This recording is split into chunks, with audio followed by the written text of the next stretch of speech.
মূলত যারা এই উইকেন্ড ওয়ারিয়ার্স রয়েছে তাদের থেকে কোন ইনজুরিটা বেশি নিয়ে আপনার কাছে আসে? শোল্ডার আর রিস্ট ইঞ্জুরিজ নিয়ে ব্যাডমিন্টন প্লেয়ার্সরা আমাদের কাছে আসবে। যদি কেউ ফুটবলার হয় তারা নি বা কোনো সময় ব্যাক বা কোনো সময় হিপ ইঞ্জুরিজ নিয়ে আসেন। তো যেটা বেশি ইউজ হয় সেটাই ইউজুয়ালি ইঞ্জুরি কিন্তু সবার আগে তাদের হয়ে থাকে। এসিএল ইনজুরি কত রকমের হয়? পেন, সোয়েলিং, ইনস্টেবিলিটি, এই তিনটে মেইন কমপ্লেন নিয়ে আমাদের কাছে পেশেন্টরা প্রেজেন্ট করে। এইগুলোর ক্ষেত্রে ট্রিটমেন্টটা কিভাবে আপনারা করেন? পার্শিয়াল টিয়ার কিন্তু ওষুধের দ্বারা, ফিজিওথেরাপি করে, মাসেল ট্রেনিং করে সে আবার খেলাতেও অনেক সময় ফেরত যেতে পারে। কিন্তু যদি কমপ্লিট টিয়ারের দিকে যায় সেই ক্ষেত্রে কিন্তু সার্জারির দিকে মোস্ট অফ দ্য টাইমস আমাদের কিন্তু যেতে হয়। একটা সমস্যা আসছে যে এখন তো ভিটামিন ডি এর ডেফিসিয়েন্সি প্রচন্ড লক্ষ্য করা যাচ্ছে, যে কারণে বোনের ডেন্সিটি কমে যাচ্ছে। তো ভাইটামিন ডি একটা খুবই ক্রুশিয়াল ভিটামিন আমাদের জন্য, কারণ এটা ক্যালসিয়াম অ্যাবজর্পশন। শরীরে আমরা অনেক হয়তো ডায়েটারি ক্যালসিয়াম খাচ্ছি কিন্তু তার ক্যালসিয়ামটা হয়তো শরীরে অ্যাবজর্বই হচ্ছে না। তো সেইটা হওয়ার মেইন রিজন হলো ভাইটামিন ডি ডেফিসিয়েন্সি। তো এই টাইপের ভাইটামিন ডি ডেফিসিয়েন্সি ট্রিটমেন্টের প্রথম উপায় হলো যদি একটু হলেও সানলাইট এক্সপোজার আমরা দিতে পারি। তাছাড়া আপনাকে কি কি ধরনের ইনজেকশন হাঁটুর ক্ষেত্রে ইউজ হয়? নতুন আমাদের এখন যেটা আমরা বেশিরভাগ কাজ করি বা দিয়ে থাকি সেটা হলো স্টেম সেলস ইনজেকশন, মানে যেটা একটা ছোট্ট সিডের মতো। সিড থেকে আমরা গাছ কিন্তু তৈরি করতে পারি। তো stem cell can differentiate into many types of cells. ওই সেলগুলো আবার নতুন আপনার যেরকম ভগবান প্রদত্ত কাটলেট ছিল সেইটাকে পুরোপুরি বানিয়ে দিতে কিন্তু সক্ষম। যাদের এই রিস্ট ইনজুরি আছে, রিস্টের এই জায়গাটা একটা করে ফুলে গেছে, অনেকে ভাবে যে ওটা টিউমার বা সামথিং। ওইটা কেন হয় আর ওটা কি ক্যান্সারাস হতে পারে?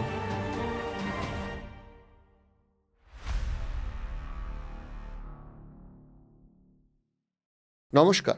দেখুন, বিভিন্ন ইনজিউরি আমাদের যখন হয় আমরা কিন্তু সিরিয়াসলি সবসময় নিই না। তাই অনেক ক্ষেত্রেই শুনবেন যে আমাদের বহু মানুষ বলেছে যে আজ থেকে 10 বছর আগে একবার আমার চোট লেগেছিল, যেটা পরে ভোগাচ্ছে। এই পরে ভোগানোর কারণ হচ্ছে সঠিক সময় সঠিক কেয়ারটা না নেওয়া। আজকে এমন একজন মানুষ উপস্থিত যিনি স্পোর্টস ইনজুরি নিয়ে বিশেষজ্ঞ, কিন্তু আপনারা জানলে অবাক হবেন, এই স্পোর্টস ইনজুরি কিংবা জয়েন্টে বিভিন্ন জায়গায় ইনজুরি যেগুলো খেলোয়াড়দের হয় সেগুলো কিন্তু শুধু খেলোয়াড় না, আমরা যারা খেলাধুলার বাইরে আমাদের দৈনন্দিন জীবনের এমন অনেক কাজ হয় যে কাজগুলোর মাধ্যমেও সেটা হতে পারে।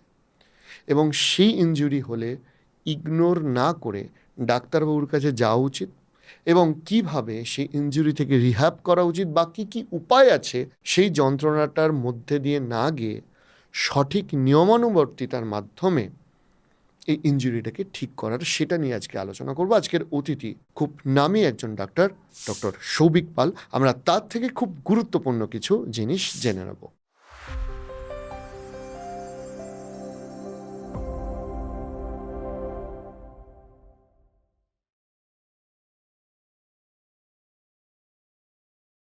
ডাক্তারবাবু, অনেক ধন্যবাদ আমাদেরকে সময় দেওয়ার জন্য আজকে এখানে।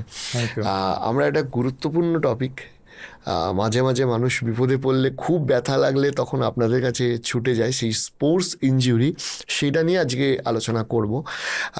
প্রথমেই আপনি আমাদের একটা কথা বলুন, সেটা হচ্ছে যে এই যে স্পোর্টস ইনজুরি, এটা কি শুধুমাত্র প্লেয়ারদেরই হয়, নাকি এই যেমন আমরা সাধারণ মানুষ যারা খেলাধুলার সাথে একটু আধটু জড়িত, শখে খেলতে যাই, আমাদেরও হতে পারে? স্পোর্টস ইঞ্জুরিতে সবার আগে বুঝতে হবে দেয়ার আর টু টাইপস। মানে একটা হলো যে অ্যাকিউট ইঞ্জুরি হলো, মানে হঠাৎ করে একটা ইঞ্জুরি কোথাও বি হোক, হাতে পায়ে যে কোনো জায়গায়, বা একটা over use injury. Over use injury মানে অনেক দিন ধরে এক রকমের কাজ আপনি করে যাচ্ছেন, সেইটার জন্য একটা স্পোর্টস ইঞ্জুরি টাইপের হতে পারে।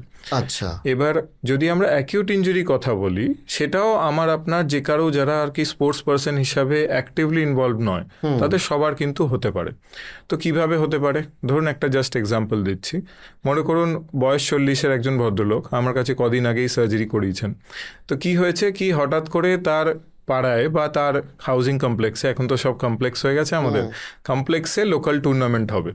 তো তার বন্ধুরা সবাই মিলে তাকে খুব ভালো করে রাজি করিয়ে কি চলুন চলুন খেলতেই হবে আপনাকে, আপনি তো খুব বড় প্লেয়ার, নিজের টাইমে খুব ভালো খেলতেন, তো তাকে নিয়ে চলে যাওয়া হলো।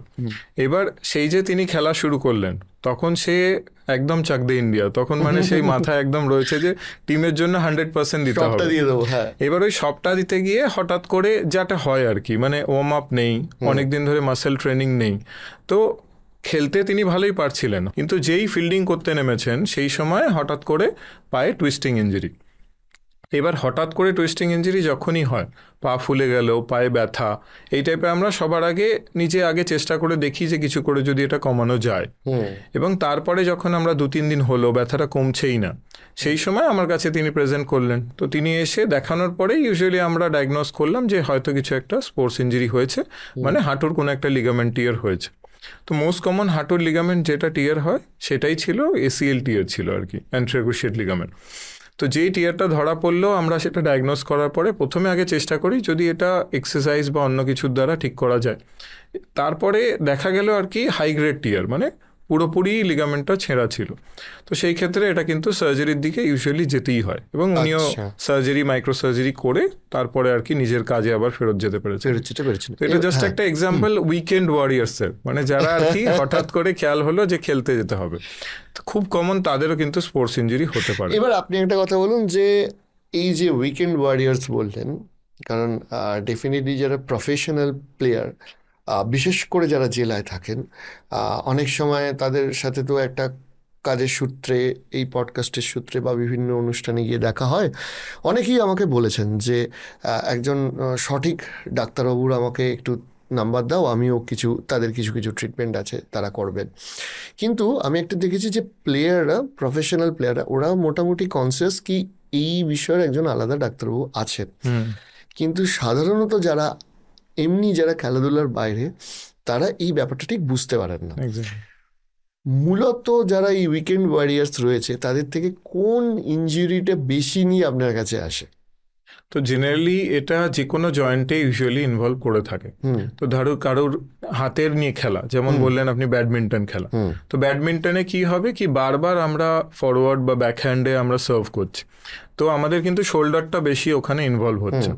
তো শোল্ডার আর রিস্ট ইঞ্জুরিজ নিয়ে ব্যাডমিন্টন প্লেয়ার্সরা আমাদের কাছে আসবে। যদি কেউ ফুটবলার হয়, অফকোর্স তারা নি বা কোনো সময় ব্যাক বা কোনো সময় হিপ ইঞ্জুরিজ নিয়ে আসেন। কোনো সময় ক্রিকেটাররা পুরো বডির বিভিন্ন ধরনের ইঞ্জুরি নিয়ে আসতে পারেন। Elbow, Sachin Tendulkar elbow injury নিয়ে ভুগেছিলেন, জাদেজা শোল্ডার ইঞ্জুরি নিয়ে ভুগেছেন। তো এরকম টাইপের বিভিন্ন ইঞ্জুরি কিন্তু ক্রিকেটারদের হতে পারে, ব্যাকের হোক কি হাঁটুর হোক।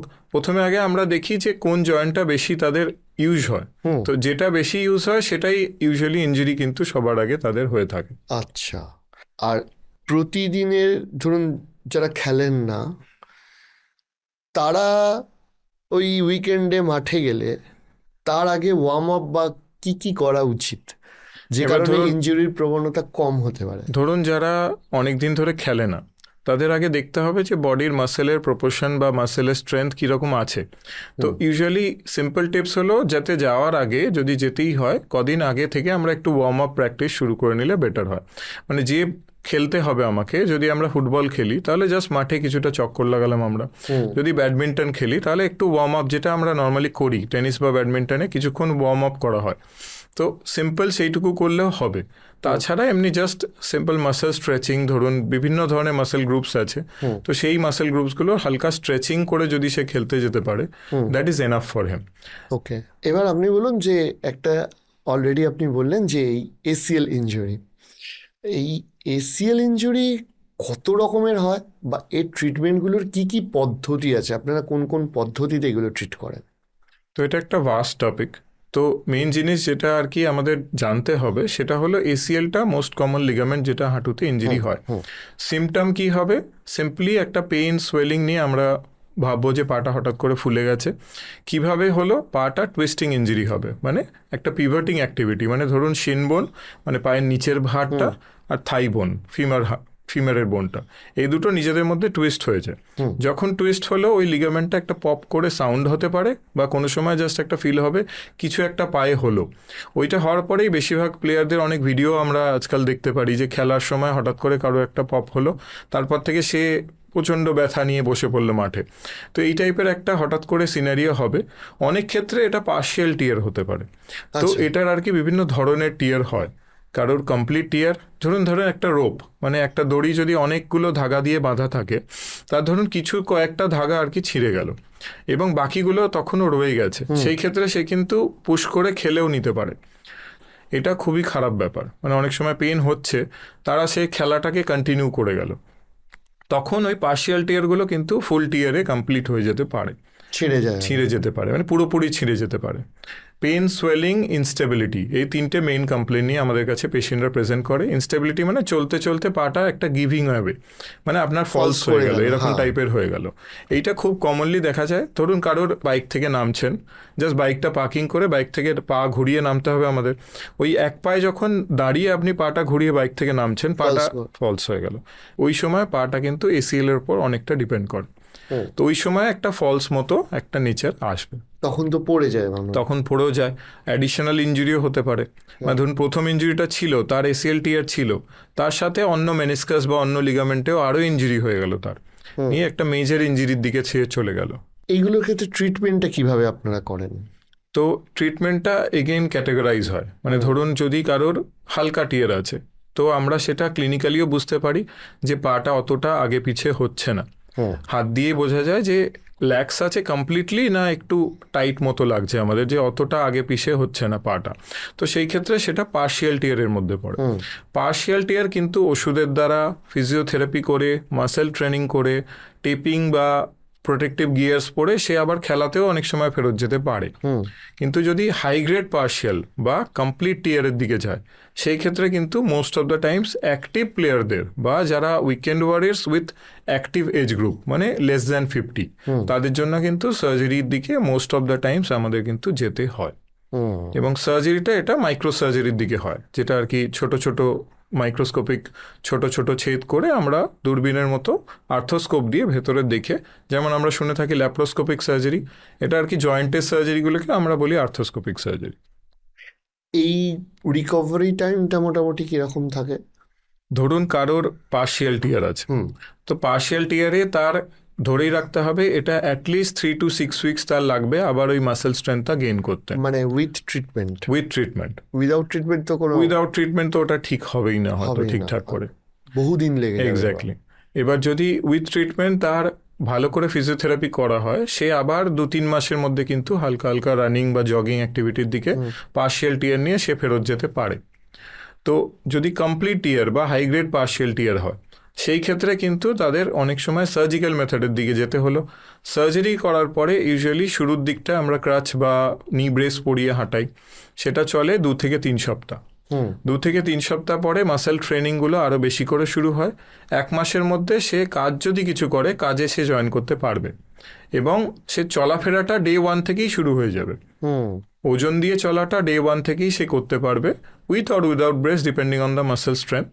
আর মোটামুটি কাজে জয়েন করাটা 1 মাস, আর খেলায় জয়েন করাটা ইউজুয়ালি 6 মাস থেকে 9 মাস অবধি টাইম কিন্তু লেগে যাবে। অর্থাৎ সেটা তো যারা খেলায় জয়েন করে, অর্থাৎ যারা প্রফেশনাল হয়, তারা একটা রিহাবের মধ্যে দিয়ে থাকে। এক্স্যাক্টলি। সেটা এইটার সাথে ডাক্তারবাবু আরেকটা বিষয় হচ্ছে যে বহু মানুষের এখন, মানে যেহেতু প্রচুর ছেলেমেয়ে আইটি প্রফেশনেও রয়েছে বা ডেস্ক জবে রয়েছে, তাদের ওই সারাদিন বসে থাকতে হয় এবং দুটো সমস্যা হচ্ছে, এক হচ্ছে ওয়েট গেইন হচ্ছে, আর 2 হচ্ছে ব্যাক পেন একটা খুব কমন ডিজিজে পরিণত হয়েছে। এই দুটো বিষয় নিয়ে আপনি কি বলবেন? তো সিম্পল সলিউশন একটা আছে, যেটা হলো 90-90-90 রুল, যেটাতে কি করতে হবে, আপনার থাই এবং নি এর মধ্যে একটা 90 ডিগ্রি তৈরি করতে হবে। তার মানে আপনার ফুটটা যেন গ্রাউন্ডে টাচ হয়ে থাকে, মানে আপনি একটা ডেস্ক জব করছেন, আপনার ডেস্কে যখন আপনি বসে কাজ করছেন সেই সময় আপনার পা যেন গ্রাউন্ডে প্রপারলি রেস্টেড থাকে এবং হাঁটুটা অ্যারাউন্ড 90 ডিগ্রির কাছাকাছি ভাঁজ থাকবে। হিপ আর বডির মধ্যেও এগেন 90 ডিগ্রি, এই আমরাই একটু ব্যাকে হেলে বসে আছি, তো we can keep it at 90 degree তাকি স্পাইনটা আমাদের প্রপারলি রেস্টেড থাকে। এবার তাছাড়া এলবো আর হাতের মধ্যে একটা 90 ডিগ্রি, মানে যেখানে আপনি ডেস্কে কাজ করছেন হাতটা যেন প্রপারলি রেস্টেড থাকে।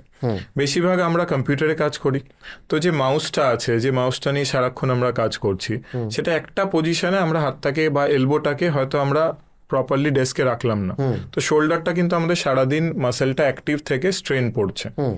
ঘাড়টা হয়তো একটু আগের দিকে ঝুঁকিয়ে আমরা সারাদিন কাজ করছি, একটা টেক্স নেক বা নেকের একটা হাম্প মতো তৈরি হচ্ছে, বা মাসেলগুলো স্প্যাজম হয়ে যাচ্ছে, কাঁধে ব্যথা শুরু হয়ে গেল আমাদের। তো এই টাইপের প্রবলেম জেনারেলি আমরা বলি যে ডেইলি লাইফ লিভিং যেগুলো প্রবলেম হয় এগুলো কাটানোর খুব ইজি উপায় যদি নিজেদের আর্গোনমিক্স মানে বসার পশ্চার বা এগুলো আমরা ঠিকঠাক রাখি। অর্থাৎ সবসময় একটা সতর্কতাও বজায় রাখা উচিত যে যেটা করছি সেটা is it good for my health or not, yes. নাহলে সমস্যা। এইটার সাথে সাথে আমি আপনাকে জিজ্ঞাসা করছি যে ধরুন বিভিন্ন ধরনের খেলাধুলা মানুষ করতে যায়, আপনি অলরেডি বললেন যে কোন কোন খেলায় মূলত কোন কোন ইনজুরিগুলো আসে। আমি আপনাকে জিজ্ঞেস করছি যে মানে সব থেকে বেশি ক্রিটিক্যাল ইনজুরিটা কোনটা হয়, যেটা সারাতে বা রিহাব করতে অনেকটা সময় লেগে যায়? তো এটাতে একটা ছোট্ট কথা বলবো যে ধরুন স্প্রেন হয় অনেক সময় স্ট্রেন হয়।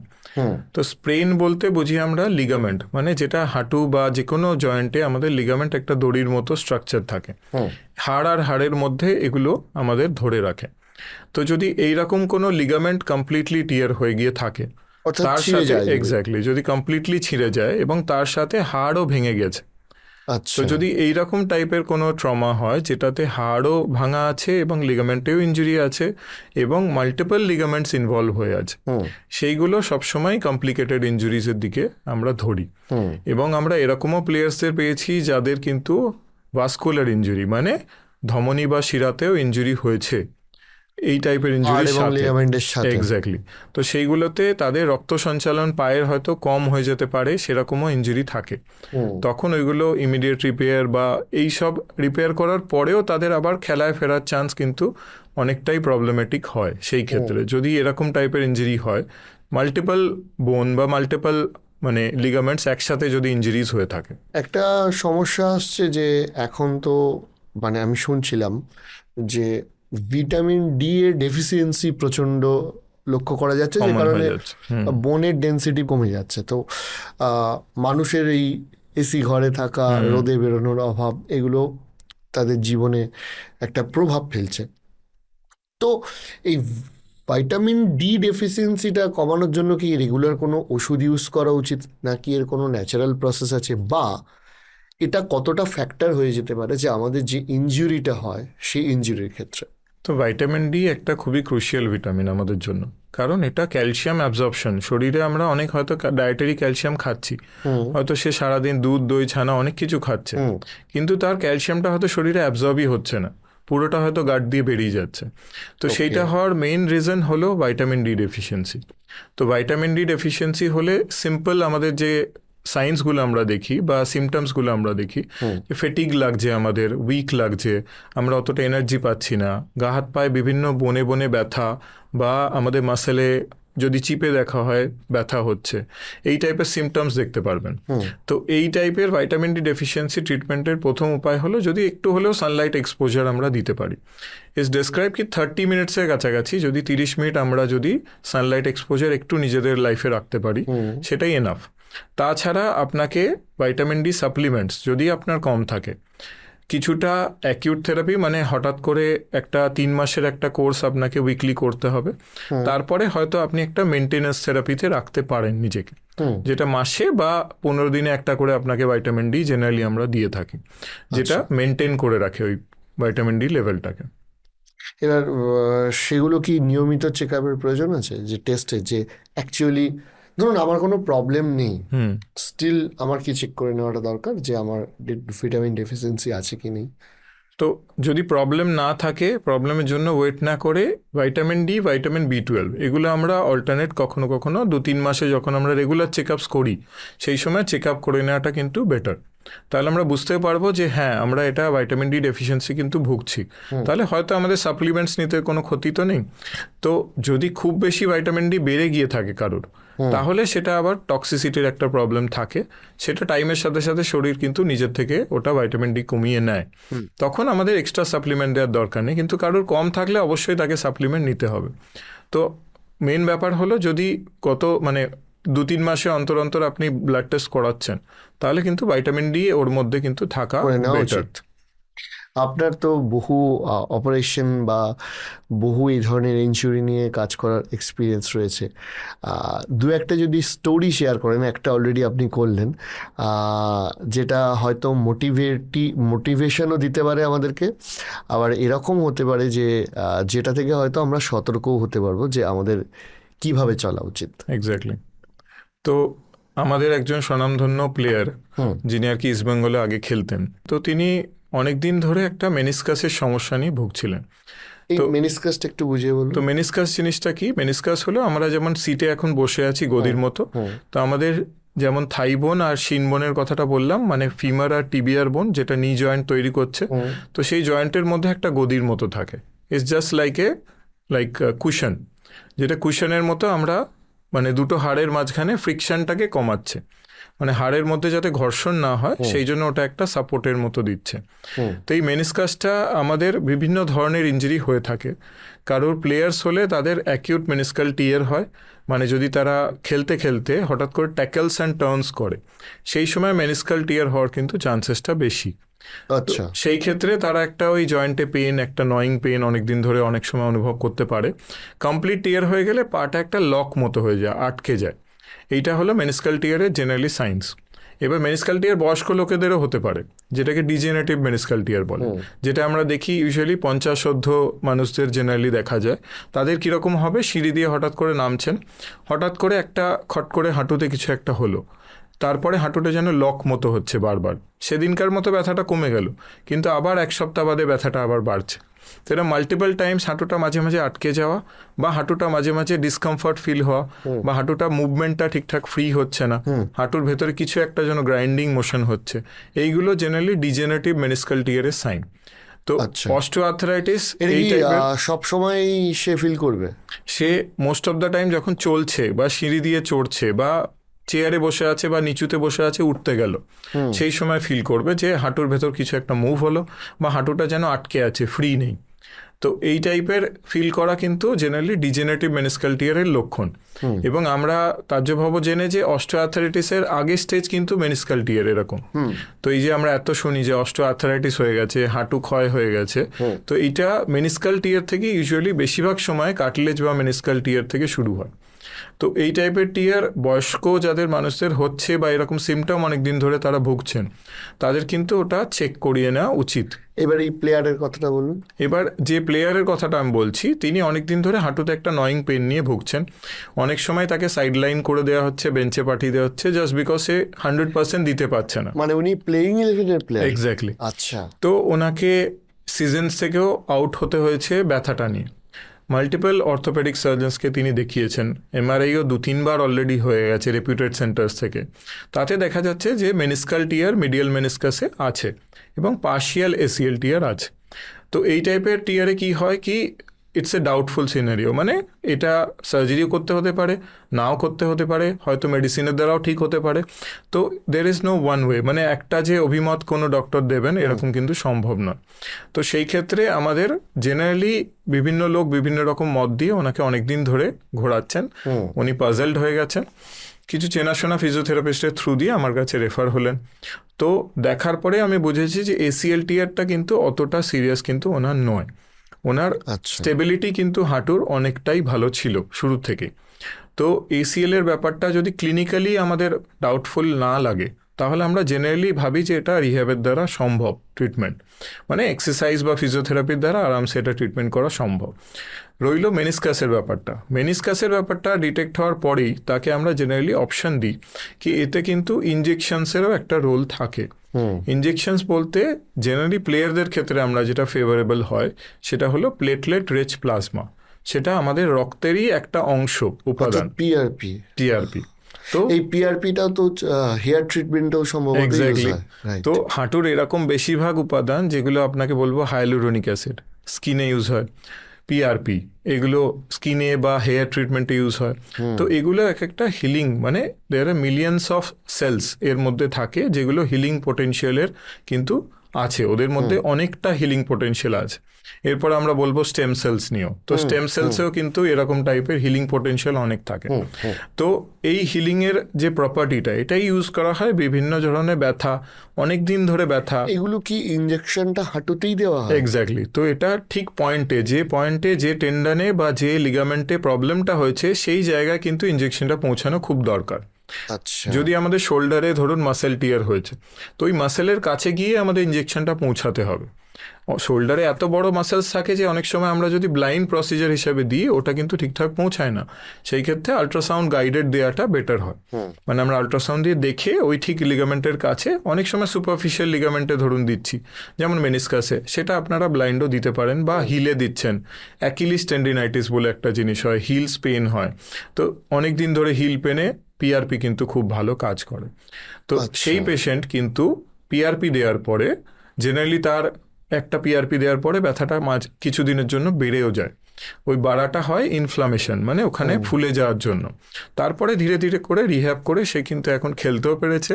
সে লাস্ট আইএসএলেও খেলেছে, এখন সে ক্লাব চেঞ্জ করেছে, কিন্তু হি স্টিল প্লেইং। তো জাস্ট বাই পিআরপি ইনজেকশন তার কিন্তু সেটা পুরোপুরি হিল হয়ে গেছে, এবং ফলো আপ এমআরআইতেও দেখাচ্ছে কিন্তু মেনিসকাল টিয়ারটা অনেকটাই হিল হয়ে গেছে। আপনি খুব একটা ইন্টারেস্টিং কথা বললেন যে পিআরপি বা স্টেম সেল বা হাইলুরোনিক অ্যাসিড, কি কি ধরনের ইনজেকশন এক্ষেত্রে হাঁটুর ক্ষেত্রে ইউজ হয়? তো প্রথমেই আগে বলবো, বেশিরভাগ ক্ষেত্রে ইনজেকশন আমরা বুঝি না যে ডাক্তারবাবু কি ইনজেকশন দিচ্ছে, তো আমরা জাস্ট ব্লাইন্ডলি ইনজেকশন নিয়ে নিই। তো সবার আগে আমাদের বোঝা উচিত যে আমরা অ্যাকচুয়ালি নিজেদের বডিতে কি ইনজেকশন নিচ্ছি। মোস্ট অফ দ্য টাইমস যেটা আমাদের প্র্যাকটিসে হয়ে আছে, বলা উচিত নয়, তবে স্টেরয়েড ইনজেকশনস দেওয়া হয়। তো স্টেরয়েড ইনজেকশনস কিন্তু রিলেটিভলি চিপার হয়। It doesn't cost more than 1000 or 2000 rupees. তো স্টেরয়েড ইনজেকশনে প্রবলেম যেটা হয় যে স্টেরয়েড কিন্তু কাটলেজ বা লিগামেন্টের জন্য হার্মফুল। আচ্ছা। কারণ স্টেরয়েড কিন্তু সেল ডেথ অবধি কজ করতে পারে। স্টিল এটার পরেও কেন দেন কেউ কেউ স্টেরয়েড? হ্যাঁ, তো স্টেরয়েড কেন দেওয়া হয়? স্টেরয়েডে কিন্তু পার্টিকুলার ইন্ডিকেশনসও আছে, এবং আমাদেরও অনেক সময় স্টেরয়েড ইনজেকশন দিতে হয়। তো স্টেরয়েড ইনজেকশন তখন দেওয়া উচিত যদি এল্ডারলি পেশেন্টস যার নন ডায়াবেটিস বা এইসব কিছু রোগ নেই, তাদের ধরুন অনেক দিন ধরে কোনো একটা নয়িং পেন নিয়ে তিনি ভুগছেন, তাদের হয়তো ট্রিটমেন্ট আমরা সার্জিক্যালি কিছু করতে পারবো না, বা সার্জারি করাটা তিনি ফিট নয় সার্জারির জন্য। সেটা হাঁটুর অপারেশনই হোক, শোল্ডার অপারেশনই হোক, কিছু মাইক্রো সার্জারি হোক, তার হয়তো সেই ক্ষেত্রে করা যাবে না।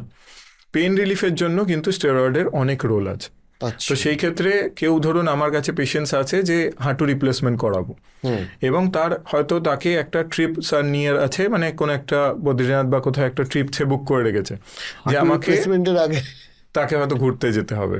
এবার তার ধরুন ছেলেকে ইউএসএতে মিট করতে যাব, তো সেই ক্ষেত্রে সে চায় যে আমার একটা সাময়িক রিলিফ দেওয়া হোক। সেই ক্ষেত্রে কিন্তু কিছু কিছু স্টেরয়েড ডোজ কিন্তু আছে যেটা অতটা হার্মফুল হয় না, সেটা শর্ট অ্যাক্টিং স্টেরয়েড, সেইটা একটা ডোজ দিয়ে ইমিডিয়েটলি পেনটা রিলিফ করানো যেতে পারে, যাতে আপনি ফিজিওথেরাপি বা রিহ্যাব যেটা করবেন সেটা ভালোভাবে করতে পারেন। পেন ফ্রি রিহ্যাবের জন্য কিন্তু স্টেরয়েডের রোল থাকে, এবং অনেক ক্ষেত্রে কিছু জায়গায় স্টেরয়েড দিয়ে ম্যাজিক্যালি পুরো পেনটাই একদম কিন্তু রিলিফ পাওয়া যায়। সেটা কি দীর্ঘ সময় না স্বল্প সময়ের জন্য? কিছু ক্ষেত্রে কিন্তু দীর্ঘ সময়ের জন্যও হয়। এই যে ব্যাক পেনের কথাটা বললেন, কিছু কিছু নার্ভ রুট ব্লক বা কিছু কিছু ব্লক হয় যেগুলো নার্ভের কাছাকাছি স্টেরয়েডটা ইনজেক্ট দিয়ে দেওয়া হয়। তো ওই ইনজেকশনটা কিন্তু কারোর ক্ষেত্রে পার্মানেন্ট রিলিফও দিতে পারে, কারোর টেম্পোরারি রিলিফ দেয়। তো এই ক্ষেত্রে নার্ভ বা টেন্ডন বা লিগামেন্ট যেখানে ইনজেকশনটা দেওয়া হোক, ইনফ্লামেশন যেটা আমরা একটু আগে কথা বললাম যে সোয়েলিং হয়ে যাওয়া জয়েন্টের ভেতরে ইনজুরির জন্য, ওইটা স্টেরয়েড কিন্তু একদম কমিয়ে দেয়। আচ্ছা। তো ওইটার জন্য সঙ্গে সঙ্গে পেন রিলিফ কিন্তু আপনারা পাবেন। দেন পিআরপি যেটা দেন আপনারা যেটা আদার ইনজেকশনসের কথা এবার যদি আসি, নতুন আমাদের এখন যেটা আমরা বেশিরভাগ কাজ করি বা দিয়ে থাকি সেটা হলো স্টেম সেলস ইনজেকশন। তো স্টেম সেলস কিন্তু এমন একটা সেল যেটা কিন্তু আমাদের ছোট্টবেলা, আমরা তো মায়ের পেটে যখন ছিলাম একদম ছোট সাইজের ছিলাম, তো তার থেকে এত বড় একটা মানুষ এখন আমরা হয়ে গেছি। তো এটার পিছনে উপাদান আছে একটা স্টেম সেলসের, মানে যেটা একটা ছোট্ট সিডের মতো, সিড থেকে আমরা গাছ কিন্তু তৈরি করতে পারি। তো stem cell can differentiate into many types of cells, মানে স্টেম সেল থেকে বিভিন্ন ধরনের সেল তৈরি হতে পারে। হাঁটুতে দিচ্ছি, হয়তো কার্টিলেজ তৈরি হলো ওর থেকে, কাউখানে লিগামেন্টে দিচ্ছি, সেটা হয়তো লিগামেন্টাল সেল হিসাবে ডিফারেন্সিয়েট হয়ে লিগামেন্টসের কিছু হিলিংয়ের জন্য পোটেনশিয়াল সেটার আছে। তো এরকম হয় আমাদের বিভিন্ন ধরনের সেলস আমরা কিন্তু ল্যাবেও তৈরি করি। যেমন হাঁটুর কাটলেজ নিয়ে একটা অটোলগাস কন্ড্রোসাইট ট্রান্সফার বলে একটা ট্রিটমেন্ট হয়। অনেক খেলোয়াড়দের হাঁটু মানে খেলতে খেলতে হাঁটুতে একটা লিগামেন্টাসের সাথে সাথে কাটলেজ ইঞ্জুরিও পাওয়া যায়। কাটলেজ জিনিসটা কি তাহলে? কাটলেজ একটা স্মুথ বাটার লাইক কভারিং, যেটা হাঁটুর ভেতরে এগেন ফ্রিকশনটা কম করার জন্য প্রত্যেকটা জয়েন্টেই কাটলেজের কিন্তু কভারিং আছে আমাদের। এবার ওই কাটলেজটা ধরুন একটা দেওয়ালের সাথে আমরা কল্পনা করছি, দেওয়ালে প্লাস্টার আছে, পেইন্ট আছে, এবার একটা জায়গায় কোথাও একটা কিছু করে লেগে পেইন্ট এবং প্লাস্টার পুরোটা খসে গেছে। এইরকমই হাঁটুর একটা জায়গায় ধরুন ধাক্কা লেগে যেখানে বোনটা ইম্প্যাক্ট হয়েছে ওখান থেকে কাটলেজটা পুরোপুরি সরে গেছে। তো এটা একটা ফোকাল কন্ড্রাল লিজন বলে এটাকে, মানে ফোকাল কাটলেজ ডিফেক্ট হয়েছে ছোট্ট একটা জায়গায়। 1 সেন্টিমিটার হতে পারে, 2 সেন্টিমিটার হতে পারে, ওই অনুযায়ী ট্রিটমেন্টটাও ডিপেন্ড করে। যাদের ছোট আছে তাদের ক্ষেত্রে জাস্ট ওখানটায় ছোট ছোট ড্রিল হোলস করে দিলে নতুন বোন ম্যারো এসে ওই কাটলেজটা কিন্তু ফিল আপ হয়ে যায়, শরীরই নিজের থেকে নিজের রিপেয়ার করছে। আচ্ছা। দ্বিতীয়, যদি একটু বড় কাটলেজ ডিফেক্ট আছে সেই ক্ষেত্রে দুটো অপশন থাকে। ফার্স্ট অপশন, যে আমরা ওনারই হাঁটুর অন্য জায়গার কাটলেজ, যেটা হয়তো হাঁটুর বেন্ডিং বা এতে অতটা ইউজ হয় না, সেইখান থেকে তুলে যেখানটায় ইউজ হচ্ছে সেইখানটায় আমরা কাটলেজ প্রতিস্থাপন করলাম, সেটাকে বলে অটোলগাস কাটলেজ ট্রান্সফার।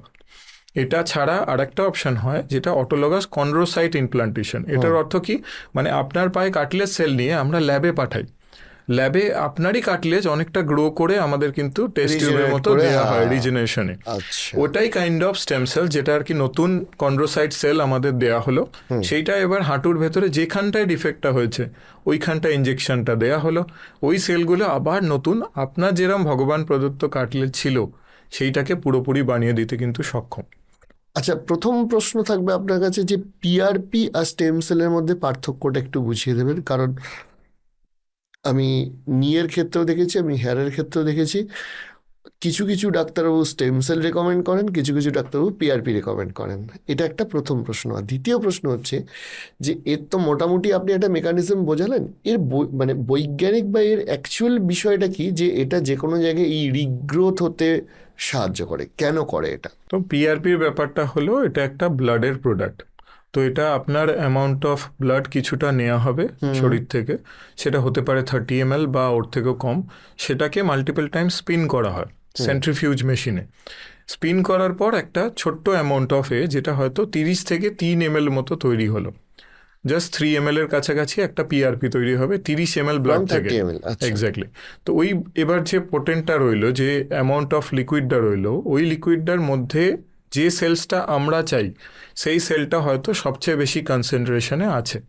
ওটা কি সেল থাকে? তো ওটার ক্ষেত্রে most of the time platelet rich plasma. তো প্লাজমাটা কিন্তু আছে। প্লাজমা বলতে রক্তের বিভিন্ন প্রোডাক্ট হয়, রেড ব্লাড সেল আছে, ডাব্লিউবিসি আছে, হোয়াইট ব্লাড সেল আছে এবং প্লাজমাও আছে। তো প্লাজমার মধ্যে বিভিন্ন ধরনের এনজাইমস, বিভিন্ন ধরনের ক্ষমতা থাকে প্লাজমার মধ্যে, বিভিন্ন ধরনের প্রোটিন থাকে যেগুলো কিন্তু আমাদের হিলিংয়ের জন্য খুব বেশি কার্যকরী। তো ওই প্লাজমা আবার প্লেটলেট ডিপ্লিটেড হতে পারে, প্লেটলেট রিচ হতে পারে।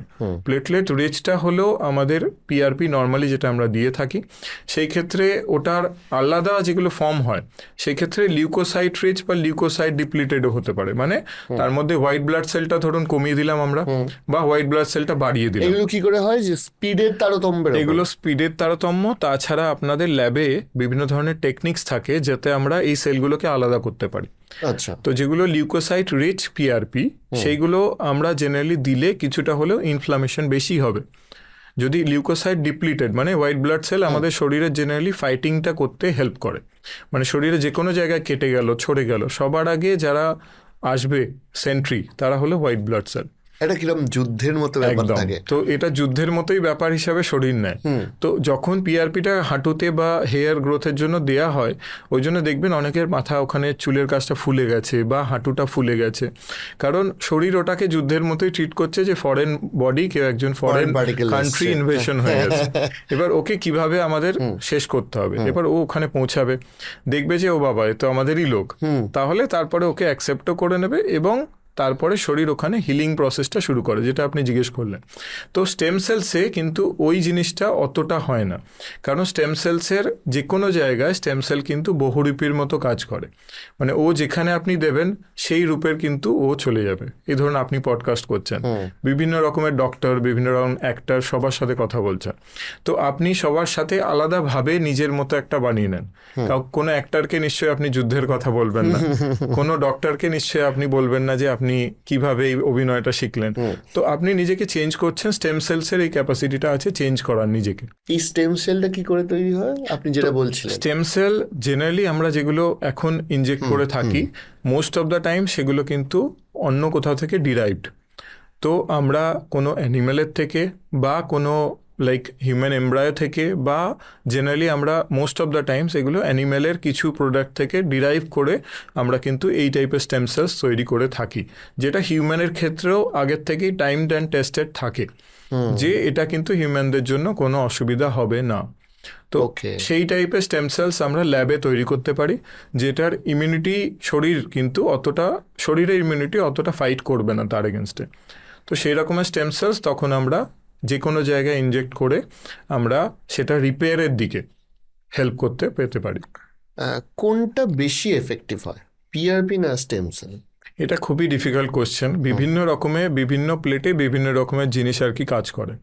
তো ধরুন হাঁটুর ক্ষেত্রে আমরা জেনারেলি যদি ডিজেনারেটিভ হাঁটু হয়, মানে ধরুন কারোর কাটলেজ ওয়্যার অফ হচ্ছে, সেই ক্ষেত্রে কিন্তু স্টেম সেলসের রোলটা বেশি, তখন আমরা স্টেম সেলস ইনজেকশনের দিকে প্রেফার করি। অ্যানাদার প্রবলেম ইজ দ্যাট কি যখন আমাদের স্টেম সেল বা পিআরপি নিয়ে আমরা ডিসকাস করছি, কস্ট নিয়েও এটা কিন্তু ডিসকাস করা উচিত। তো স্টেম সেল কিন্তু অনেকটাই কস্টলি কম্পারেটিভলি পিআরপির থেকে। পিআরপির যদি কোথাও গভর্নমেন্ট সেট আপে বা যে কোনো জায়গায় অনেক সময় মেশিনও থাকে, আর যদি আমরা কোথাও অন্য জায়গা থেকে মেশিন আনিয়ে কিছু করছি, সেই মেশিনের কস্ট এবং ওই কিটের কস্টটা শুধু বিয়ার করতে হয়।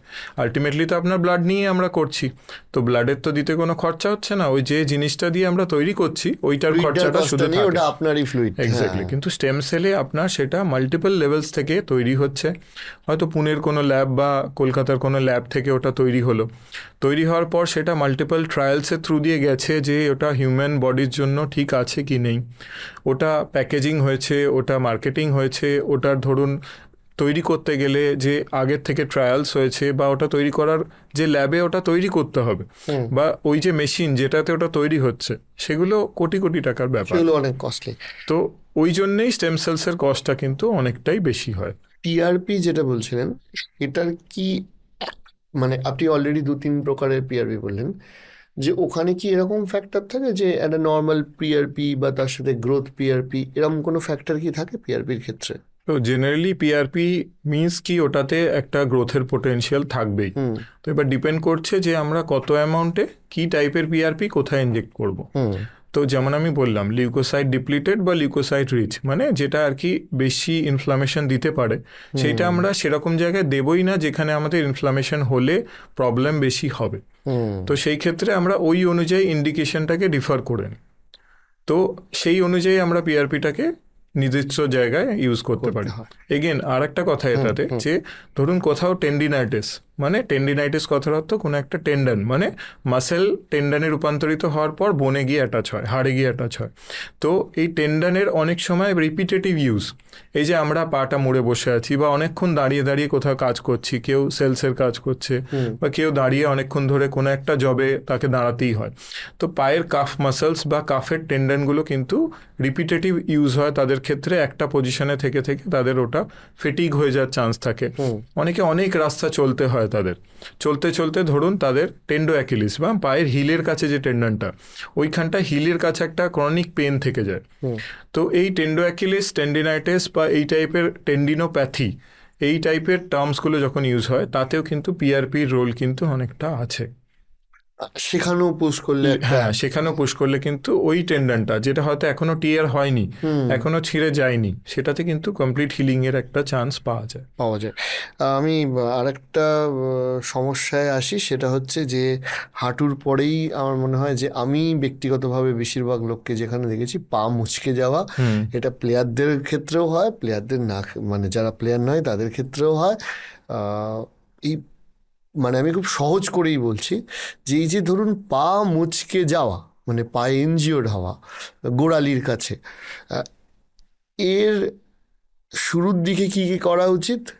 আর আপনাদের কাছে এই ধরনের কেসগুলো এলে আপনারা কিভাবে এটার সাথে ডিল করেন? তো একদম ভ্যালিড কোশ্চেন, কারণ অনেকেরই আমাদের লাইফে পা মুচকেছেই এবং সেটা নিয়ে আমরা সবারই হয়েছে ভুগেছি। এখন একদম একবার। একদম একদম। তো পা মুচকানোটা অ্যাকচুয়ালি স্পোর্টস ইঞ্জুরিসের মধ্যে পড়ে অবশ্যই, কিন্তু এটা সবারই আর কি বিভিন্ন রকমভাবে হয়ে থাকে। তো জাস্ট যখনই আপনাদের অ্যাঙ্কেলটা টুইস্ট হলো, তো সবার আগে যেটা করতে হবে যে পাটা অবশ্যই আমাদের ফুলে যাবে, ব্যথা হবে, সেই দিনের জন্য আমাদের চলতে খুব কষ্ট হবে। তো সেইটার ক্ষেত্রে সবার আগে আমাদের রাইস থেরাপি মানে কি? ওই rest, ice, compression and elevation. মানে আমরা কিছুক্ষণ ওটাকে পাটাকে এখন রেস্টে রাখবো, ওই নিয়ে বেশিক্ষণ চলবো না। তো ওটার ইমোবিলাইজেশনের জন্য ওই ক্রেপ ব্যান্ডেজ বা কিছু বাড়িতে যেগুলো পাবো আমরা সেগুলো দিয়ে ওটাকে ইমোবিলাইজ করে নেবো যতটা পারা যায়। আইস দেবো যতটা পারা যায়, ঠান্ডা সেঁক দেবো ওটাকে। কম্প্রেশন এগেন ক্রেপ ব্যান্ডেজ দিয়ে ইজিলি ওটা ট্রিট করা যাচ্ছে কম্প্রেশনের পার্টটা। এলিভেশনের জন্য জাস্ট সিম্পল আপনি পাটাকে বালিশের ওপর তুলে রাখুন, বা যদি আপনি বসে থাকছেন একটা টুলের ওপর পাটাকে এলিভেট করে রাখুন নিজের হার্ট এটা কি লেভেলের উপর। মানে ব্লাড সার্কুলেশনটা কম হয় বলে? একদম। এই ব্লাড সার্কুলেশন এলিভেশনটা হলে লাভ কি হয়? তো ব্লাড সার্কুলেশনে সবার আগে বুঝতে হবে হার্ট থেকে দু ধরনের আমাদের সাপ্লাই যায়। একটা ধরুন আউটফ্লোয়িং লাইন, যেটা আর কি শরীরের নিচে অবধি, মানে একদম পায়ের নখ অবধি ব্লাডটা নিয়ে যাচ্ছে, সেটাকে আমরা বলি আর্টারি। যেটা ভেন বা লিমফ্যাটিক্স, সেগুলো ওই সব বর্জ্য পদার্থগুলো অক্সিজেনেট হওয়ার পরে পায়ের একদম শেষ থেকে নিয়ে আসছে। তো এই ভেন্স বা লিমফ্যাটিক্স যেগুলো হয় সেইগুলো অ্যাকচুয়ালি ফোলার জন্য বেশি দায়ী। তো ওদের পুরোটাই ডিপেন্ড করে ভেন্স বা লিমফ্যাটিক্সের ড্রেনেজটা কোন লেভেলে গ্র্যাভিটি অ্যাসিস্টেড আছে কি নেই তার উপর। যখনই আপনি গ্র্যাভিটি এলিমিনেট করছেন, অনেকের সার্জারির পরে বলবেন যে পা ঝুলিয়ে রাখি তো পা ফুলে যায়, অ্যাঙ্কেল টুইস্ট ইঞ্জুরি হয়েছে, ট্রিটমেন্ট সব হয়ে গেছে, কিন্তু এখনও পাটা ঝুলিয়ে রাখলে পা ফুলে যায়। তো এটা আপনার হচ্ছে জাস্ট বিকজ আপনার পায়ের ভেন্স বা লিমফ্যাটিক্স ঠিকঠাক কাজ হচ্ছে না, মাসেলস এখনও ঠিকঠাক টোনে পৌঁছায়নি। যখনই মাসেলস, মানে ধরুন এটা একটা পাম্পের মতো, মানে দূর থেকে টুলু পাম্প বা কিছু দিয়ে ফিল্ডে আর কি আমাদের জলটাকে পৌঁছে দিতে হবে। তো এই টাইপের পাম্পের কাজ করে কিন্তু কাফের মাসেলগুলো, পায়ের নিচের মাসেল, ফুট বা কাফের কাছাকাছি যে মাসেলগুলো আছে, ভেরিকোজ ভেন বা সামথিং। এক্স্যাক্টলি। তো যখন এই ভেনগুলো কাজ করে না, তখনই ওগুলো ফুলে গিয়ে ভালভের প্রবলেম হলে ভেরিকোজ ভেন্স হয়। যাদের ভেরিকোজ আছে তাদের তো আরো বেশি ফুলে যাওয়ার চান্স আছে, আর যাদের ভেরিকোজ নেইও তাদেরও পা ফুলে যাওয়ার চান্স আছে যতক্ষণ না পায়ের ওই মাসেলগুলো ঠিকঠাক কাজ করছে না, সিম্প্যাথেটিক প্যারাসিম্প্যাথেটিক এই টাইপের একটা আউটফ্লো হয়, সেই আউটফ্লোগুলো ঠিকঠাক ফেরেনি বা পায়ের সে আগের মতো কাজে এখনও ফেরত যেতে পারেনি, তাদের কিন্তু এই পা ফোলাটা থেকে যায়। তো অ্যাঙ্কেল টুইস্টের ব্যাপারটা এবার আসি। অ্যাঙ্কেল টুইস্ট হলে সবার আগে আপনারা রাইস থেরাপির দিকে গেলেন, পাটাকে মোবিলাইজ করে রেস্টে দিয়ে দেখলেন যে পাটা হয়তো সোয়েলিং বা 2-3 দিনের মধ্যে একটু কমে গেছে। এই কমে যাওয়ার পরে হঠাৎ করে আবার কাজে ফেরত যাওয়াটা কিন্তু ঠিক নয়। আপনাকে দেখতে হবে যে এই ব্যথা যে কমে গেছে এটা পারসিস্ট করছে কিনা, এবং বেটার হয় যদি পায়ে ফোলাটা অনেকটা হয়ে আছে সেই ক্ষেত্রে আপনি কাজে গেলেনই না, কদিন আরও রেস্ট নিলেন, বা আপনি ডক্টরের কাছে গিয়ে দেখালেন, সঙ্গে সঙ্গে এক্সরে করে দেখা হলো যে কোনো ফ্র্যাকচার বা কিছু আছে কিনা। যে কোনো অ্যাঙ্কেল স্প্রেন করার পরে দুটো জিনিস ইঞ্জুরি হওয়ার কিন্তু চান্স থাকে, আইদার হাড়ে বা লিগামেন্টে। তো যদি হাড়ে ইঞ্জুরি হয়ে থাকে তাহলে কিন্তু আপনার ব্যথাটা কমবেই না, ব্যথা কিন্তু একটা পারসিস্টেড, যখনই পাটা ওজনটা দেবেন আপনি শরীরের ব্যথা হতে থাকবে। লিগামেন্টাস ইঞ্জুরি কিন্তু আবার সাইলেন্ট কিলারের মতো, মানে ওটা কিছুটা ব্যথা দিল, কিছুদিন ব্যথা দিল, আবার একটু কমে গেল, আবার আপনি ফুল ফ্লেজেড কাজে ফেরত গেছেন, আবার পা ফুলে গেল, আবার পাটা ব্যথা হওয়া শুরু হলো। তো এখন যেটা রিসেন্ট গাইডলাইনে বলে সেটা হলো, যদি আমাদের কাছে অ্যাঙ্কেল স্প্রেন নিয়ে কোনো পেশেন্ট আসে, আমরা আগে দেখি যে সেটা এক্সরে করে কোনো ফ্র্যাকচার আছে কি না সেটা রুল আউট করে নিই, তারপরে তাকে কিন্তু একটা ইমোবিলাইজেশন দেয়া হয়। যদি তার পা 7 দিনের মধ্যে ব্যথা কমেনি, 7 দিন হয়ে গেল, 10 দিন হয়ে গেল, ব্যথা কমছে না, পায়ে ফোলা রয়ে গেছে, তাহলে কিন্তু আপনাকে ডক্টর দেখাতেই হবে। সেই ক্ষেত্রে আপনার কিন্তু অ্যাঙ্কেল ওয়াকার বুট বা নিউম্যাটিক ওয়াকার বুট বা প্লাস্টার কাস্ট এই টাইপের কিছুরও দরকার পড়তে পারে। তো প্লাস্টার লাগিয়ে হয়তো পাটাকে অ্যারাউন্ড 2 সপ্তাহের কাছাকাছি আপনাকে কিন্তু রেস্ট দিতে হবে। যাতে সাপোর্টটা যাতে থাকলে ওই যে লিগামেন্টটা আবার নিজের জায়গায় হিল হয়ে যায়, বা আবার মানে ইনজুরিতে আবার রি ইনজুরি না হয়। না একটা হয়ে যায়। সিম্পল ব্যাপার যে পাটা যখন আমরা রাখি, পাটা কিন্তু বেশিরভাগ সময় ওয়েটের জন্য পাটা নিচের দিকে আমাদের হয়ে যায়। জাস্ট ঘুমানোর সময় খেয়াল করুন, পাটা কিন্তু আমাদের নিচের দিকে থাকে, স্ট্রেট থাকে না। তো মোস্ট অফ দ্য লিগামেন্টস কি হয়, ওই স্ট্রেচ পজিশনেই হিলটা হয়। তো হিলও হলো, লিগামেন্টগুলো হয়তো নিজের থেকেই শরীর ওকে হিল করে ফেললো, কিন্তু স্ট্রেচ পজিশনে হিল হলো। সেই ক্ষেত্রে আপনার কিন্তু একটা পারসিস্টেন্ট রেকারেন্ট টুইস্টিং হওয়ার কিন্তু চান্স থেকে গেল। মানে আপনি কোনোদিন একটু উঁচু জুতো পরে চলতে গেলেন বা একটা পট হোলসের মধ্যে পাটা পড়লো, আবার টুইস্ট হয়ে গেল। তো 3বারের বা 2বারের বেশি যাদের রেকারেন্ট টুইস্ট হয় তাদের কিন্তু রেকারেন্ট টুইস্টিং ইঞ্জুরি বলি, সেগুলোকে আমরা আলাদাভাবেই ট্রিটমেন্ট করতে হয়।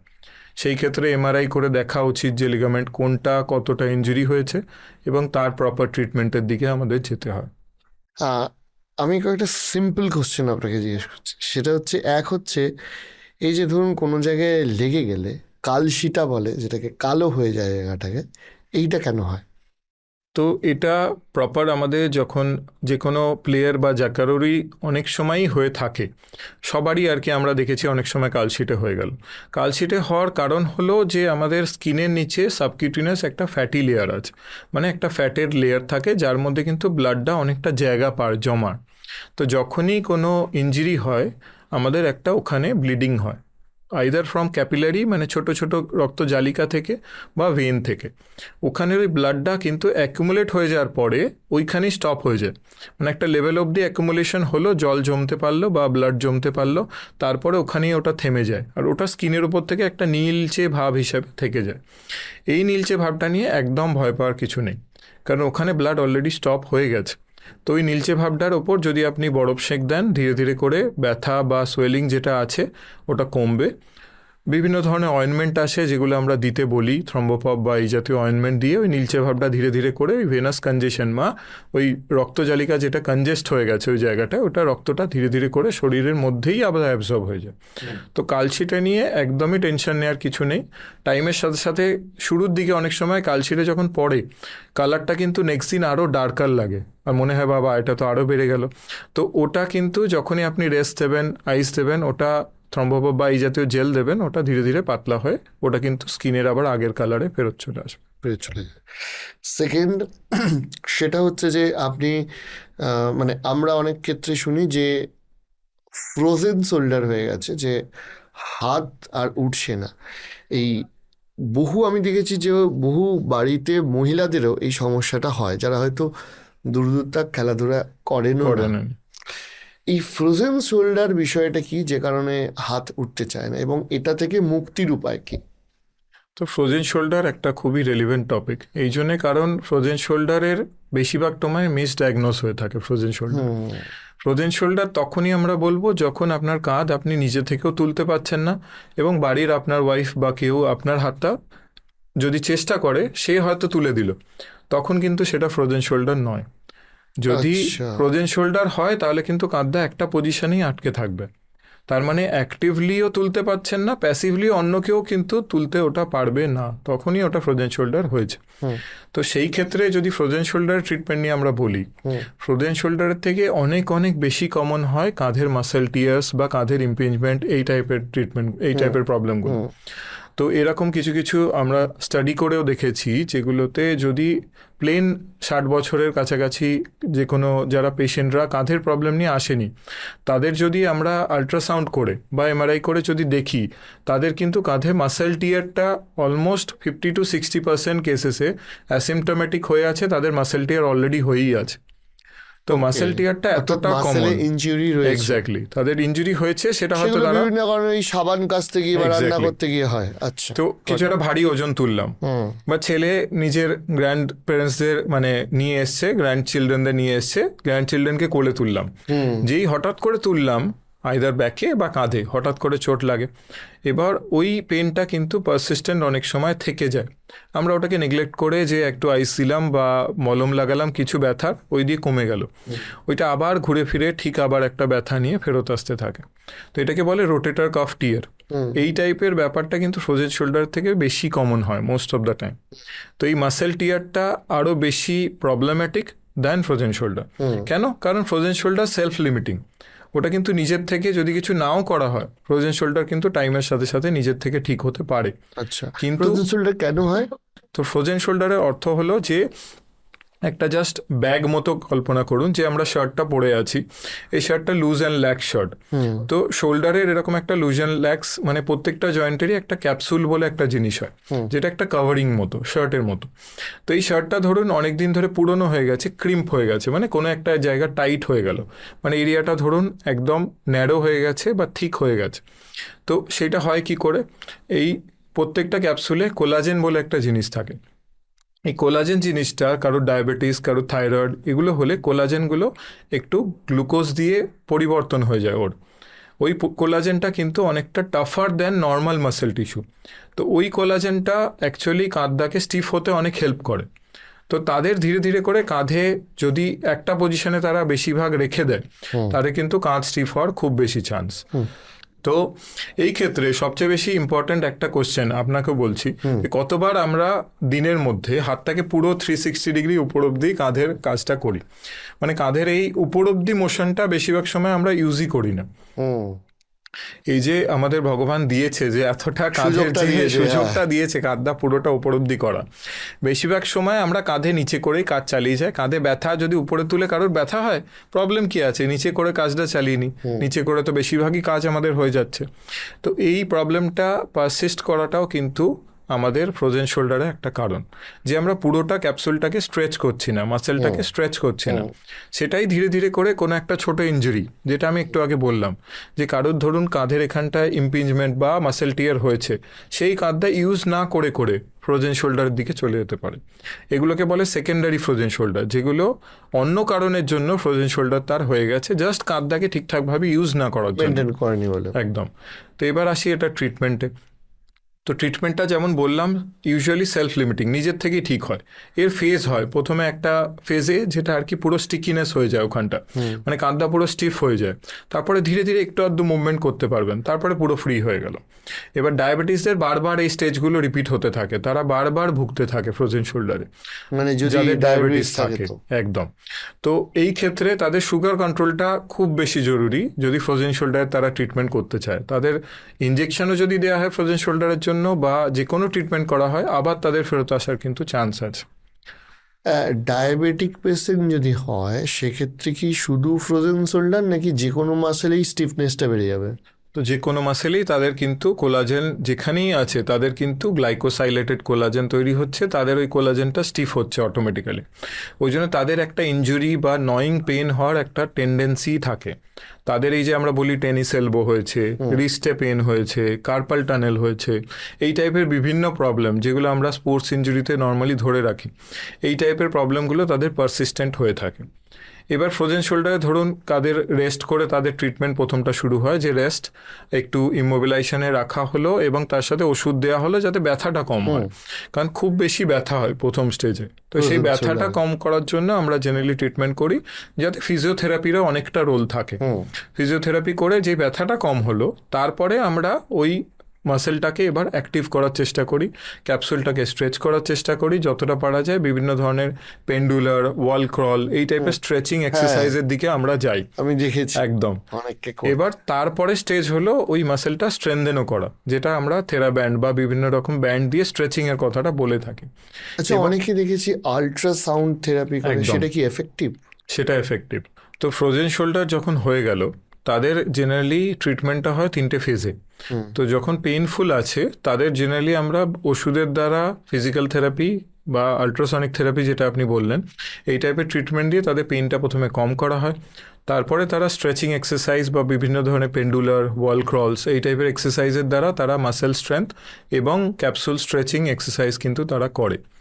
করার পরে নেক্সট স্টেজে হয় কি স্ট্রেংথ গেনিং, এবং ওটা রিকারেন্স যাতে না হয় আবার, তার জন্য একটা রেগুলার আমরা এক্সারসাইজের মধ্যে শিডিউল দিয়ে দেওয়া হয়। এই টাইপের এক্সারসাইজ কিন্তু তাদের করে যেতে হবে, না হলেই আবার ডায়াবেটিক্স বা এদের ক্ষেত্রে রিকারেন্স হওয়ার একটা খুব বেশি চান্স থাকে।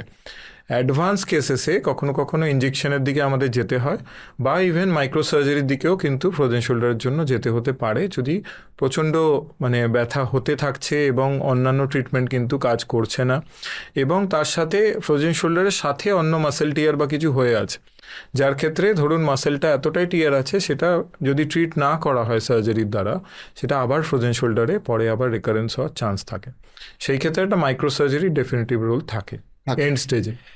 এবার একটা কথা বলুন, যে ফ্রোজেন শোল্ডারের সাথেই যেটা আসে সেটা হচ্ছে বহু মানুষ স্পন্ডালিস নিয়েও খুব সমস্যায় রয়েছে। তিনটে জিনিস, এক হচ্ছে কি ধরনের লাইফস্টাইল রাখা উচিত, দুই হচ্ছে যদি হয় তাহলে কি চিকিৎসা করা উচিত, আর তিন হচ্ছে যে চিকিৎসার পরবর্তীকালেও কি কি সতর্কতা নিয়ে চলা উচিত যাতে এটা রিঅকারেন্সটা না হয়। তো আগে এটাকে স্পন্ডালাইটিস বলা হতো, তার মানে ইনফ্লামেশনের কথাটা বলা হতো। আইটিস মানে ইনফ্লামেশন, তার মানে স্পন্ড মানে স্পাইনের যে কোনো রকমের ইনফ্লামেশন বা যে কোনো রকমের পেন আমরা জেনারেলি স্পন্ডালোসিস মধ্যে ফেলে দিই। তো এটা সার্ভাইকাল স্পাইনে হতে পারে, ডরসাল স্পাইনে হতে পারে, নিচের দিকে লাম্বার স্পাইনে হতে পারে। যেটা আমরা সবচেয়ে কমন পাই সার্ভাইকাল এবং লাম্বার স্পাইনে। কেন?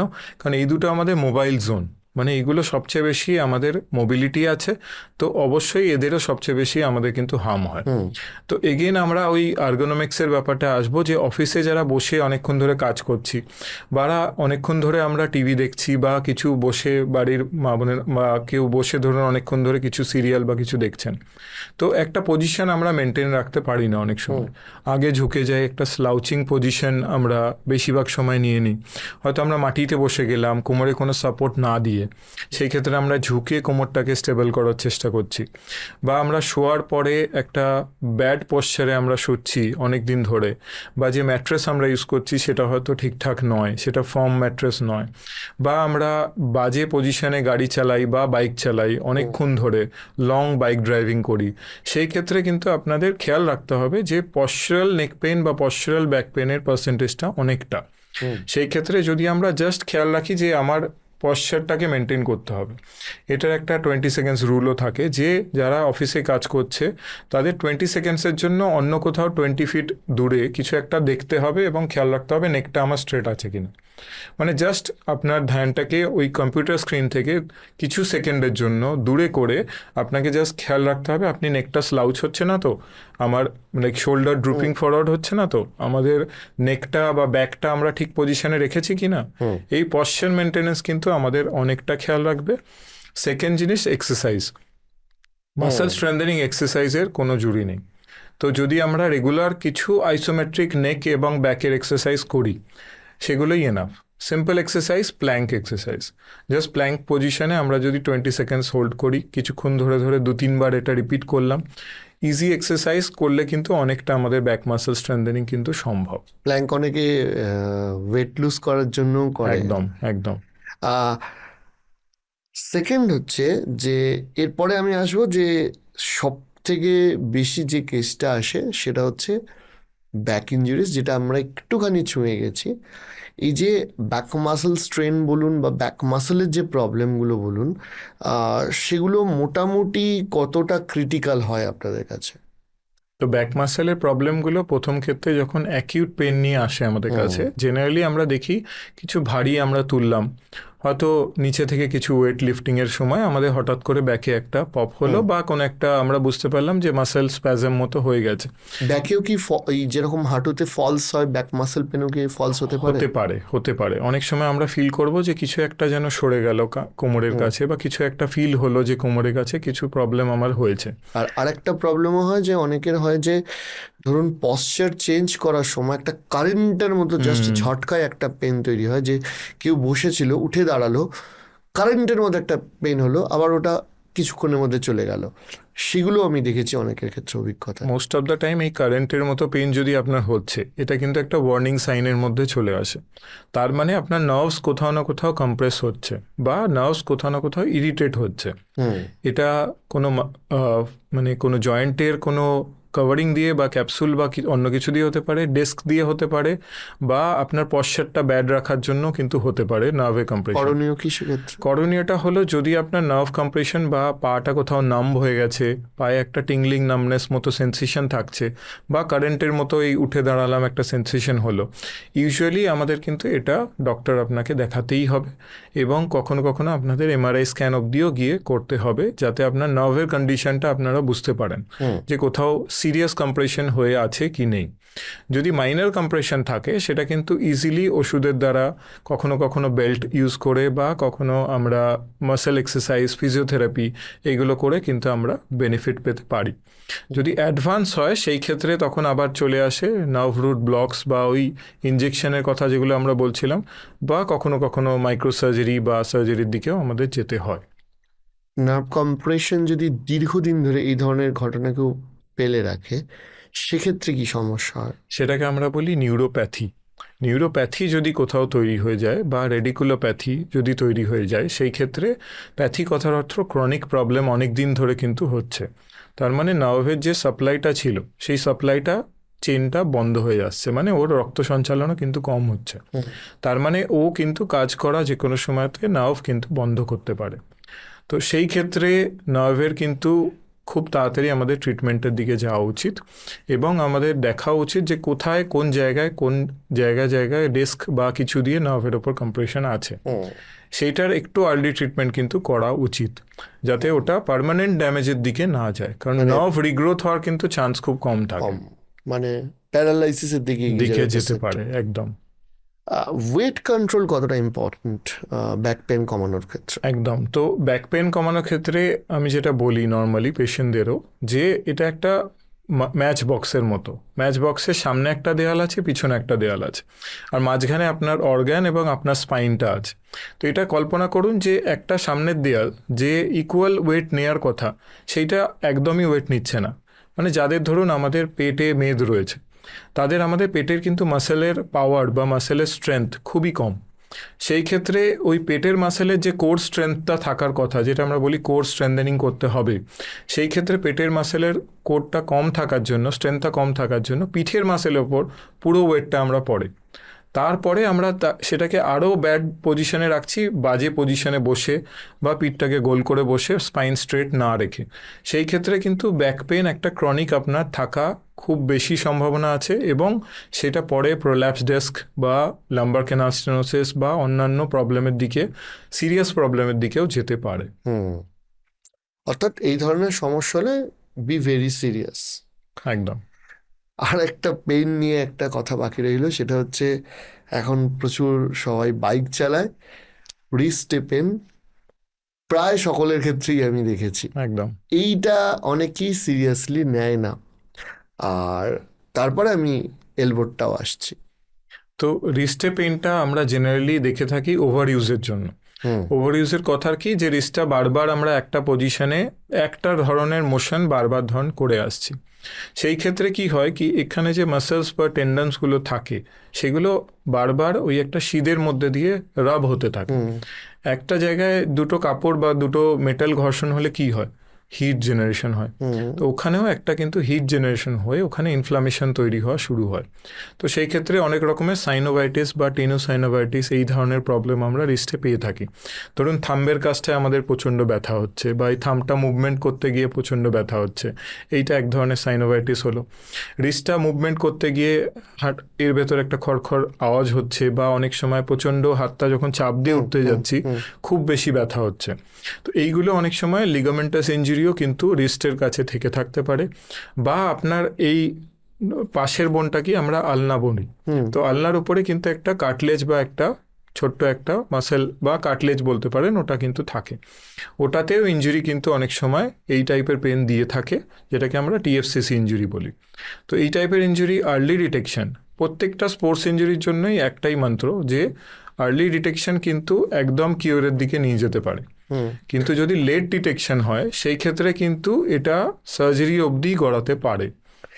আপনি একটা কথা বলুন, যে আমি বহু মানুষের ক্ষেত্রে দেখেছি যে যাদের এই রিস্ট ইনজুরি আছে, রিস্টের এই জায়গাটা একটা করে ফুলে Swelling গেছে, হয়ে অনেকে ভাবে যে ওটা টিউমার বা সামথিং। ওইটা কেন হয় আর ওটা কি ক্যান্সারাস হতে পারে? তো মোস্ট কমন রিজন রেস্টের কাছে যেটা এই দিকটা যে দিকটা আপনি দেখালেন হ্যাঁ। সেটাকে আমরা বলি ডরসাল গ্যাংলিয়ন সিস্ট। এটার অর্থ কি? এটার অর্থ হলো প্রত্যেকটা জয়েন্টের কথা যখন আমরা বললাম, দুটো কথা বারবার আমরা রিপিট করেছি, যেটা হলো ক্যাপসুল, জয়েন্টের একটা ফ্লুইড, এবং কার্টিলেজ। তো জয়েন্টের এই যে ফ্লুইড থাকে এবং যে ক্যাপসুল একটা কভারিং থাকে, এটা ধরুন একটা বেলুনের মতো, এটা প্রত্যেকটা হাড়কে এনক্লোজ করে রেখেছে।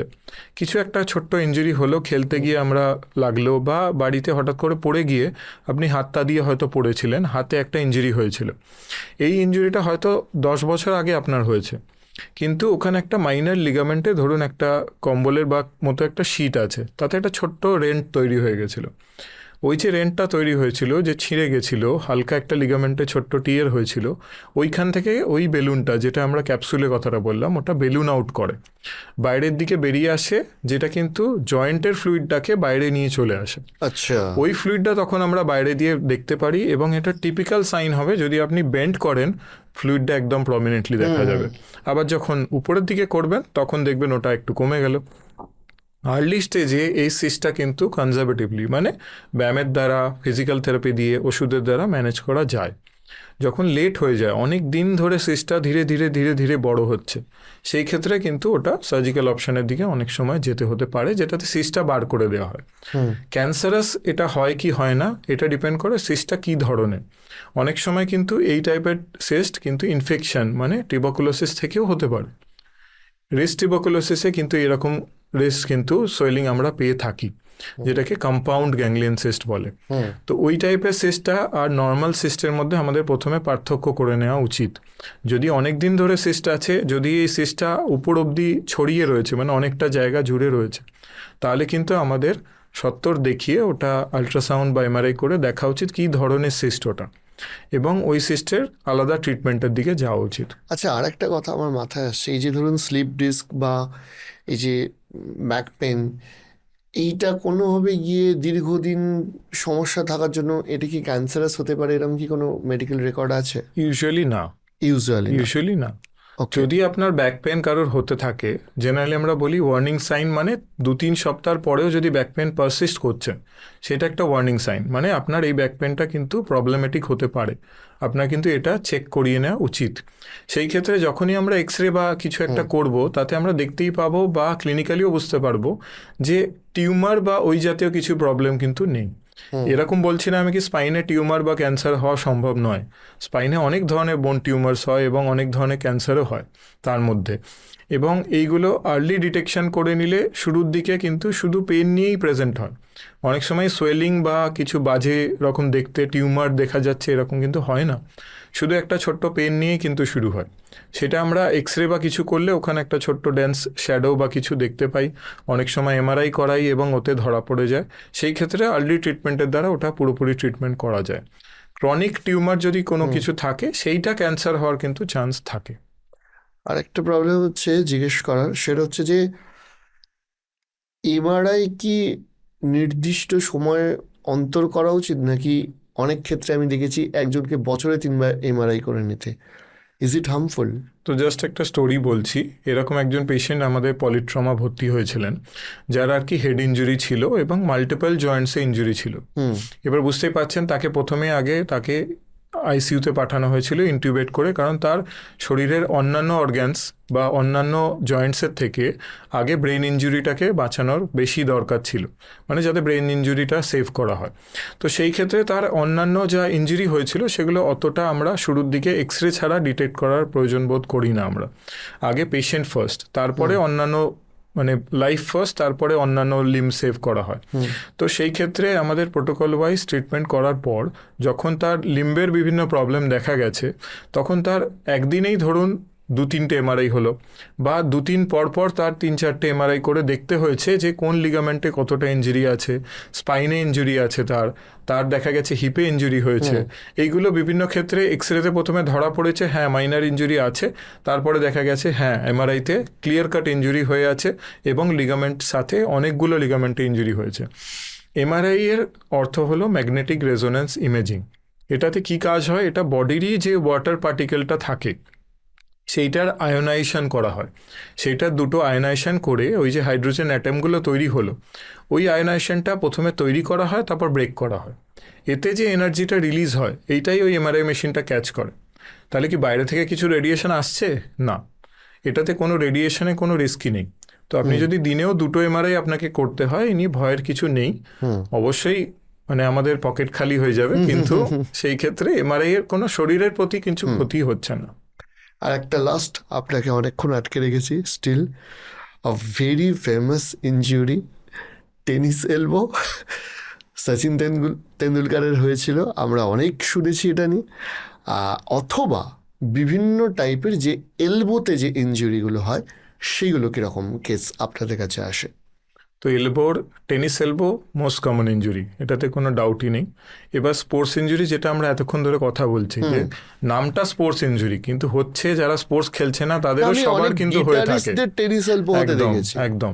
তো গিটারিস্ট কেন, যারা নিংড়ানো কাপড় নিংড়ানোর কাজ করে বাড়িতে, তাদেরও অনেক সময় টেনিস এলবো নিয়ে তারা প্রেজেন্ট করে। তারপর বলে যে আমি গেটটাই খুলতে পারছি না, যে গেটের নবটা যে ঘোরাবো তাতেই এতটা ব্যথা হচ্ছে যে গেটটাও খোলার হাতে পারছি না, বা জলটা যে নিয়ে খাবো সেটাও পারছি না ঠিকঠাক করে, বা বাইকটা যে চালাবো প্রচণ্ড ব্যথা হচ্ছে। সিমটম কিভাবে প্রেজেন্ট হয়, যে এলবোর কাছে সাইডের দিকটায় ব্যথাটা শুরু হয়। মানে এলবোটা যদি সোজা রাখি, বাইরের সাইডে ইউজুয়ালি টেনিস এলবোর ব্যথা প্রেজেন্ট করে। কেন টেনিস এলবো কথার অর্থ কি? টেনিস এলবো কথার অর্থ হলো ল্যাটারাল এপিকন্ডাইলাইটিস, মানে এই যে এলবোর মাসেলটা এখানে এসে হাড়ের সাথে লাগছে, সেইটা বারবার ইউজ করার জন্য এগেন সোয়েলিং বা ইনফ্লামেশনের দিকে চলে যায়। তো এটার প্রথম ট্রিটমেন্ট এগেন রাইস থেরাপির দিকে কিন্তু আমাদের যাওয়া উচিত, মানে ওটাকে রেস্টে রাখা, যে কাজ করতে আমাদের ব্যথা বাড়ছে সেই কাজগুলো না করা। মানে আমাদের যদি কোনো নিংড়ানোর কাজ করতে গিয়ে লাগে বা ভারী তুলতে গিয়ে লাগে, সেটা আমরা করব না।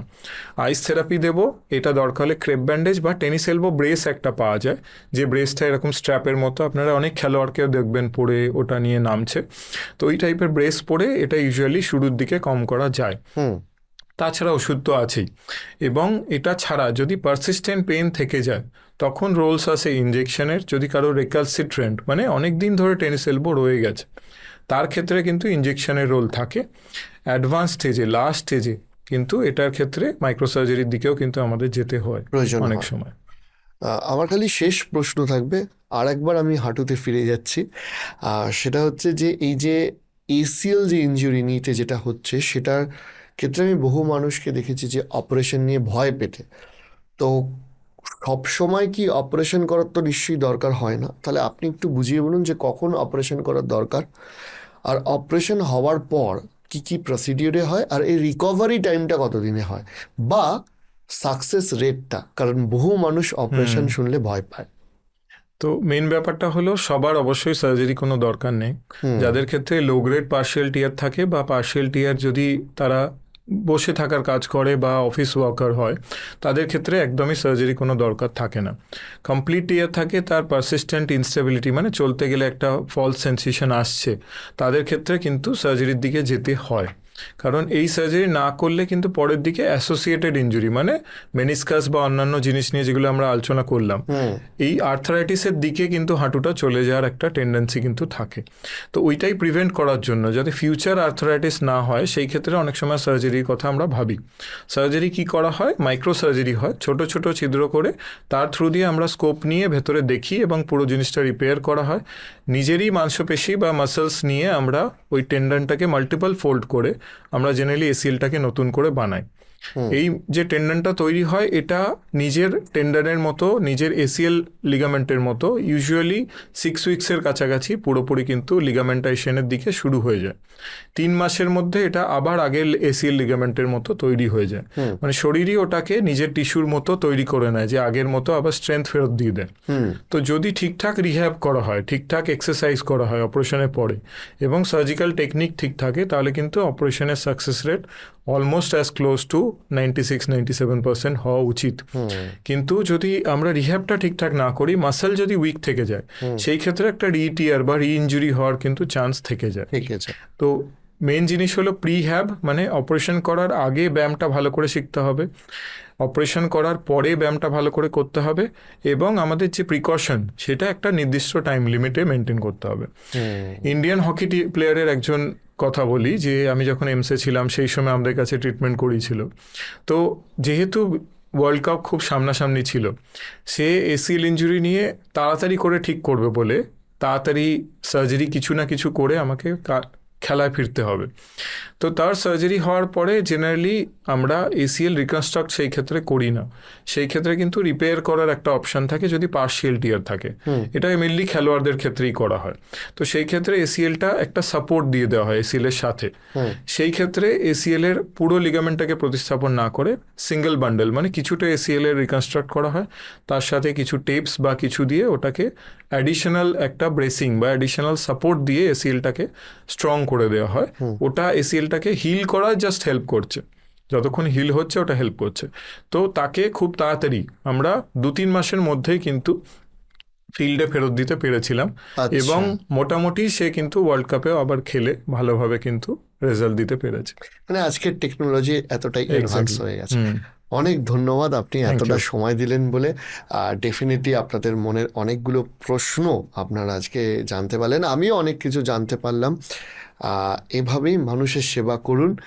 আর আমাদের একটা কমন বিষয়ও বেরিয়েছে যে আমরা একই স্কুলের ছাত্র, তার জন্য আরও একবার ধন্যবাদ জানাই আমার এই শোতে আসার জন্য। আরও অনেক প্রশ্ন থেকে গেল, সেগুলো আমরা জড়ো করে পরে আপনার সাথে আবার একদিন বসার ইচ্ছা রইল। অবশ্যই। আজকের জন্য এখানেই শেষ করতে হচ্ছে। নমস্কার।